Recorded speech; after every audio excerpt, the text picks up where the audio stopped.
Selamat sore, perkenalkan nama saya Francisca Christina dengan NIM 20190102317. Kali ini saya akan menjelaskan mengenai perubahan basis akuntansi dari basis kas menjadi basis akrual.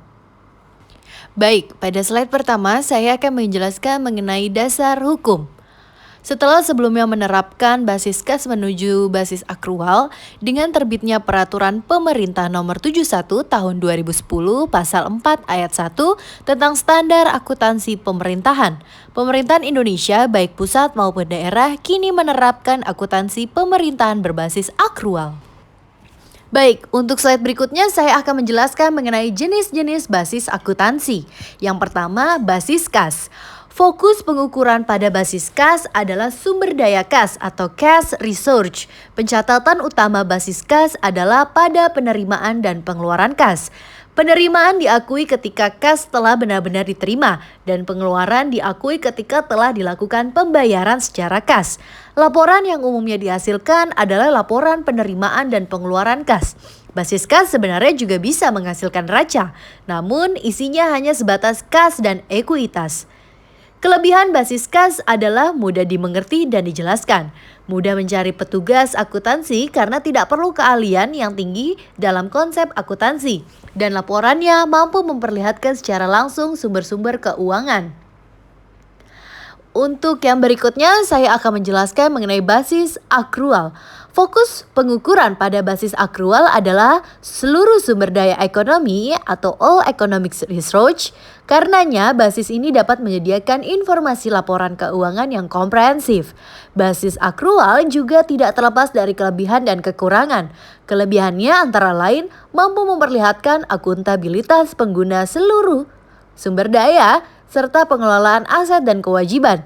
Kekurangannya terletak pada kompleksitas sistem dan kebutuhan sumber daya manusia yang lebih ahli di bidang akuntansi. Basis yang ketiga adalah basis modifikasi. Tidak ada batasan tegas untuk posisi tersebut. Sebagai rambu-rambu, berikut diuraikan pembedaan antara modified cash basis dengan modified accrual basis. Modified cash basis memodifikasi basis kas dengan menambah batasan periode waktu tertentu di luar periode pelaporan untuk pengakuan penerimaan dan pengeluaran kas. Misalnya, 1 bulan dari periode pelaporan. Modified accrual basis adalah modifikasi basis akrual jika modified cash basis memperluas cakupan fokus pengukuran basis kas. Modified accrual basis adalah sebaliknya, yaitu mengurangi cakupan fokus pengukuran basis akrual. Dalam basis ini telah diterapkan pengakuan aset dan kewajiban dengan basis akrual tapi tidak seluruhnya. Misalnya, memodifikasi dengan fokus pada pengukuran current economic research dan perubahannya. Baik, untuk slide berikutnya saya akan menjelaskan mengenai perbedaan basis kas dan basis akrual. Akuntansi basis kas dari sisi pendapatan diakui hanya ketika uang telah diterima dan masuk ke kas negara atau daerah. Sedangkan pendapatan dari basis akrual diakui ketika terjadi transaksi meskipun uang belum diterima dan belum masuk ke kas negara atau daerah. Untuk perbedaan berikutnya dari sisi beban. Beban dari basis kas dalam basis kas atau CTA dikenal sebagai belanja diakui hanya ketika uang telah keluar dari kas negara atau daerah. Sedangkan basis akrual, beban diakui ketika telah timbul tagihan meskipun uang belum dikeluarkan dari kas negara atau daerah. Untuk berikutnya mengenai dari sisi informasi keuangan.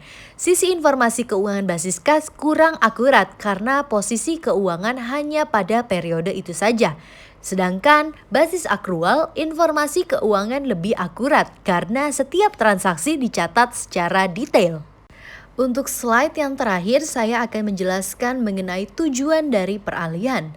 Tujuan dari peralihan laporan keuangan dari yang berbasis kas menuju berbasis akrual adalah untuk membuat penilaian real terhadap kinerja pemerintahan menjadi transparan, akuntabel, dan real time.